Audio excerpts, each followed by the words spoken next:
أعوذ بالله من الشيطان الرجيم بسم الله الرحمن الرحيم السلام علیکم ورحمۃ اللہ۔ آج کے لیسن میں ہم سورۃ الفلق دیکھیں گے، جسے تقریباً ہر مسلمان اپنی نماز میں پڑھتا ہے۔ کیا آپ اسے صحیح تلفظ اور تجوید کے ساتھ پڑھتے ہیں؟ اگر نہیں تو یہ ویڈیو آپ ہی کے لیے ہے۔ اس ویڈیو کو سننے کے بعد کمنٹس باکس میں ضرور بتائیں کہ اس ویڈیو کو سننے سے پہلے سورۃ الفلق میں کون سی وہ مسٹیک تھی جن کی آپ نے آج اصلاح کی ہے۔ اس سے پہلے سورۃ الناس کے بارے میں ہمارا ایک لیسن ہو چکا ہے۔ اگر آپ نے وہ ویڈیو نہیں دیکھی تو ضرور دیکھ لیں، ویڈیو کے اینڈ میں اس کا لنک شو ہوگا۔ ان قرآنک ویڈیوز کو ان لوگوں کے ساتھ ضرور شیئر کریں جو قرآن ایجوکیشن میں دلچسپی رکھتے ہیں۔ سورۃ الفلق، سورۃ الناس 30ویں پارے کی لاسٹ دو صورتیں ہیں جنہیں آپ صلی اللہ علیہ وسلم روزانہ رات کو پڑھ کر اپنے اوپر دم کیا کرتے تھے۔ انہیں حفاظت والی صورتیں بھی کہا جاتا ہے۔ تو چلتے ہیں اپنے لیسن کی طرف اور دیکھتے ہیں کہ سورۃ الفلق پڑھتے ہوئے ہمیں کن غلطیوں سے بچنا چاہیے۔ سورۃ الفلق مکی ہے اور اس کی 5 آیات ہیں۔ عام طور پر مسٹیک کی جاتی ہیں۔ فرسٹ قاف پر اس کو باریک پڑھا جاتا ہے، پھر حمزہ اور عین میں فرق نہیں کیا جاتا، یہاں پر قلقلہ نہیں کیا جاتا، من یہاں پر اخفا ہوگا، غاسقن یہاں پر غنہ کر دیا جاتا ہے، وقب پر قلقلہ نہیں کیا جاتا، نون مشدد ہے، اس کا خیال رکھنا ہے، اور کھڑی زبر کو کتنی مقدار میں کھینچا جائے گا۔ عقد یہاں پر بھی دال قلقلہ ہے، حاسدن یہاں پر غنہ ہوگا یا نہیں ہوگا، اور حسد یہاں پر دال قلقلہ ہوگی یا نہیں، اس کو ہم آج کے لیسن میں دیکھیں گے۔ پہلے لفظ میں قاف موٹا ہے، اس کو موٹا ہی پڑھنا ہے۔ اگر آپ اس کو باریک قاف کے ساتھ ریپلیس کرتے ہیں تو اس کا مطلب ہوگا کھا لو، جبکہ اس کا اصل میننگ ہے کہو، کہہ دو۔ تو اس کو ہم پڑھیں گے قل، قل۔ عین اور حمزہ دونوں کی وائس میں فرق رکھنا ہے۔ واو مدہ ہے، اس کو کھینچا جائے گا، اور ذال کو نرمی سے پڑھا جائے گا۔ اعوذ، اعوذ۔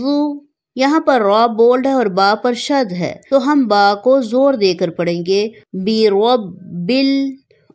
اگر آپ یہاں پر سٹاپ ہوتے ہیں تو ہم قاف کو ساکن کریں گے، اور جیسے ہی قاف ساکن ہوگا یہاں پر قلقلہ کیا جائے گا، کیونکہ قاف قلقلہ لیٹرز میں سے ہے۔ اور اس کے بعد سٹاپ سائن کے اوپر دیکھیں لکھا ہے لا، جس کا مطلب ہے نہیں رکنا، لیکن ساتھ یہاا پر سٹاپ سائن سرکل میں بھی ہے۔ تو اب یہاں پر آپ کے پاس چوائس ہے، چاہے تو آپ اس کو ملا کے پڑھیں اور چاہے یہاں پر سٹاپ ہو جائیں۔ برب الفلق، قاف پہ قلقلہ، برب الفلق۔ نون ساکن کے بعد شین ہے تو نون پر اخفا ہوگا، میاں۔ را کے نیچے زیر ہے، اس کو باریک پڑھیں گے، شری، میاں شری ما خلق۔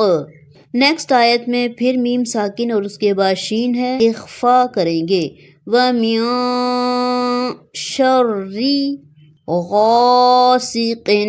تنوین پر غنہ ہوتا ہے، لیکن یہاں پر ہم غنہ نہیں کریں گے کیونکہ اس تنوین کے بعد ہلکی لیٹر حمزہ آیا ہے، اظہار ہوگا، غاسق۔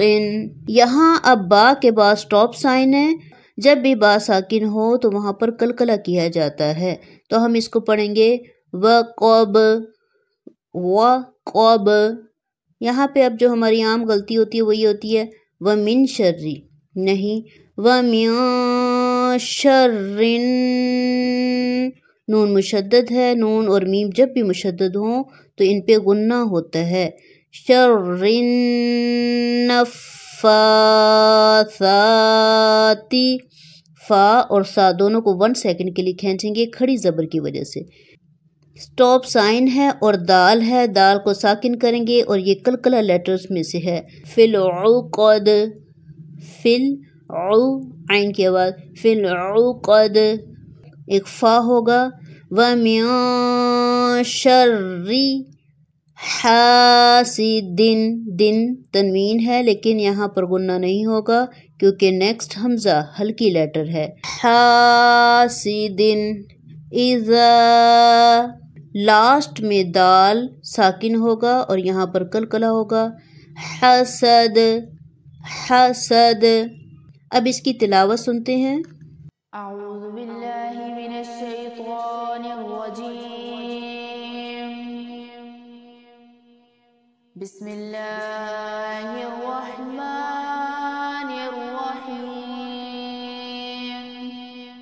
قل اعوذ برب الفلق من شر ما خلق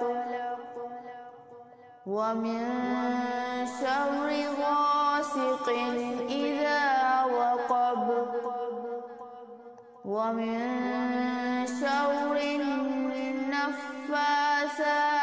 في العقد ومن شر حاسد اذا حسد۔ اسی کے ساتھ ہمارا آج کا لیسن کمپلیٹ ہوا۔ انشاءاللہ نیکسٹ ویڈیو میں نیو لیسن کے ساتھ۔ وآخر دعوانا ان الحمد للہ رب العالمین۔